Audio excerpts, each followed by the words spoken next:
સમાચારમાં આગળ વાત કરીએ તો સમાચાર અમદાવાદથી સામે આવી રહ્યા છે, જ્યાં અમદાવાદમાં ભારે વરસાદથી જળબંબાકાર જેવી સ્થિતિ જોવા મળી રહી છે।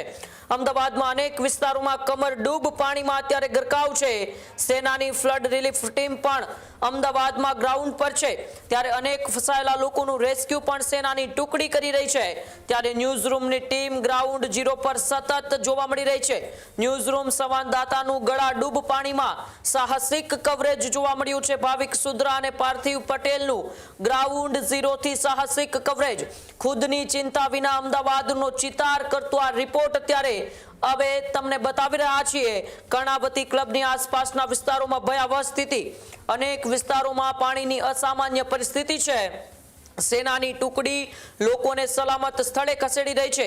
પશ્ચિમ અમદાવાદના અનેક વિસ્તારોમાં ઘૂંટણસમા પાણી છે, ત્યારે આપ આ વિસ્તાર જોઈ રહ્યા છો, આ દ્રશ્યો જોઈ રહ્યા છો, એ દ્રશ્યો અમદાવાદના સૌથી પોશ વિસ્તારના છે, જ્યાં જેમને બિલિયનિયર સ્ટ્રીટ પણ કહેવામાં આવે છે, એટલે કે જ્યાં કરોડો રૂપિયાના બંગલા આવેલા છે। લગભગ અમદાવાદના એ ઉદ્યોગપતિઓ, બિલ્ડરો છે, તે આ સોસાયટીની અંદર રહે છે અને ત્યાંની પરિસ્થિતિ અત્યારે ખૂબ જ ગંભીર છે। ગળાડૂબ પાણીમાં ન્યૂઝરૂમની ટીમ ત્યાં પહોંચી હતી। કેવું ત્યાંની પરિસ્થિતિ છે, લોકો ઘરની બહાર નથી નીકળી શકતા તેવી ત્યાંની પરિસ્થિતિ છે, અને ત્યાં ન્યૂઝરૂમની ટીમ પહોંચીને અમદાવાદનો ચિતાર છે તે ત્યારે રજૂ કર્યો છે। ભાવિક સુદ્રા અને અમારા પાર્થિવ પટેલ, આ બંને અમારા જે મિત્રો છે ન્યૂઝરૂમમાં, તે ત્યાં પહોંચ્યા હતા અને ત્યાં પહોંચતાની સાથે જ કેવી પરિસ્થિતિ છે, લોકોને અત્યારે સેનાની ટુકડી છે તે સલામત સ્થળે ખસેડી રહી છે। બોટ વડે ત્યાંથી સલામત સ્થળે ખસેડવામાં આવી રહ્યા છે। કરોડો રૂપિયાની ગાડીઓ છે તે પણ પાણીમાં વહી ગઈ છે, પરંતુ ન્યૂઝરૂમની ટીમ જ્યારે ત્યાં પહોંચી ત્યારે ત્યાં ગળાડૂબ પાણીમાં કેવી પરિસ્થિતિ છે, આવો એ સીધો અહેવાલ જ આપણે જોઈએ। અમદાવાદની અંદર વહેલી સવારથી પડેલા ભારે વરસાદ બાદ જે બિલિયનિયર સ્ટ્રીટ છે તેની અંદર અત્યારે લોકો જે છે તેમની રેસ્ક્યુ કરવાની કામગીરી અત્યારે હાથ ધરી દેવામાં આવી છે, જ્યાં કરોડો રૂપિયાના બંગલાઓ છે તે પાણીની અંદર ગરકાવ થઈ ચૂક્યા છે। પરંતુ અહીંયા તમે જે પરિસ્થિતિ જોઈ શકો છો, એ પરિસ્થિતિ ખૂબ કફોડી બની ગઈ છે। લોકોને બોટ મારફતે જે છે તે અહીંયાથી આગળ લઈ જવામાં આવી રહ્યા છે અને સુરક્ષિત જગ્યાએ જે છે તે ખસેડવામાં આવી રહ્યા છે।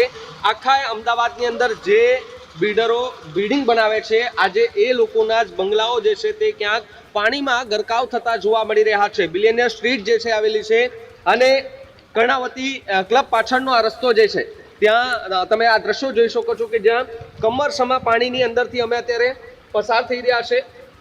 કરોડો રૂપિયાની ગાડીઓ જે છે તે અત્યારે પાણીના પ્રવાહમાં તરતી દેખાઈ રહી છે।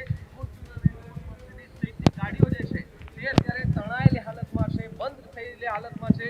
લાખો રૂપિયાનું નુકસાન અહીંયા જે છે તે જોવા મળી રહ્યું છે। એટલે કે જે વિસ્તારમાં અમે છીએ, સૌથી મોંઘો આમ તો વિસ્તાર કહી શકાય, કારણ કે અહીંયા જે બંગલાઓ છે એ બંગલાઓ લગભગ બિલ્ડરો અહીંયા રહે છે અને બધા જ બિલ્ડરો જે છે તે અત્યારે મુશ્કેલીમાં છે, કારણ કે બધી જ જગ્યાએ પાણી ભરાય છે। નીકળવાની પરિસ્થિતિ ખૂબ કપરી બની ગઈ છે। ફરી એકવાર વરસાદની શરૂઆત જે છે તે અહીંયા થઈ ચૂકી છે।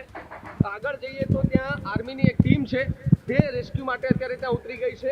બીજી તરફ જોવા જઈએ તો ટ્રેક્ટર મારફતે પણ જે છે તે ક્યાંક સુરક્ષાના ભાગરૂપે લોકોને બહાર કાઢવામાં જે છે તે સહાયતા કરવામાં આવી રહી છે। સ્થાનિક લોકો જે છે તે પણ સહાય જે છે તે કરી રહ્યા છે। બીજી તરફ જો વાત કરવામાં આવે તો આજે આખા દિવસ માટે ભારેથી અતિ ભારે વરસાદની આગાહી જે છે તે કરવામાં આવી છે, જેને લઈને તંત્ર પણ હાલ એલર્ટ મોડ પર જોવા મળી રહ્યું છે। ભારે વરસાદ બાદ તારાજીના દ્રશ્યો જોવા મળી રહ્યા છે। બિલિયનિયર સ્ટ્રીટ કે જે કર્ણાવતી ક્લબ પાછળનો રોડ છે અને અહીંયા જે સેન્ટોસા પાર્ક આવેલું છે ત્યાં આગળના દ્રશ્યો પણ તમે જુઓ કે જ્યાં ગળાડૂબ પાણીમાં અમે અત્યારે ઉતરી ચૂક્યા છે।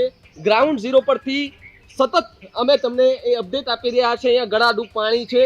અહીંયા જે બંગલા છે એ કરોડો રૂપિયાના બંગલા છે, કારણ કે અહીંયા લગભગ અમદાવાદના તમામ જે બિલ્ડરો જે છે તે અહીંયા રહે છે, પણ આજે અમદાવાદની જે બિલ્ડિંગ બનાવનાર જે બિલ્ડરો છે તે બધાના બંગલાઓ જે છે તે પાણીમાં કહેવાય કે ગરકાવ થઈ ચૂક્યા છે।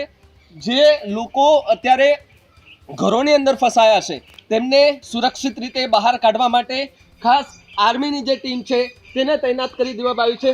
આગળ પણ તમને દ્રશ્ય દેખાતા હશે કે જ્યાં ગાડીઓ જે છે તેમના માત્ર છાપરા દેખાઈ રહ્યા છે, પરંતુ આખી ગાડી જે છે તે અત્યારે ડૂબી ચૂકી છે। અહીંયા આખા બંગલાઓ ડૂબી ચૂક્યા છે।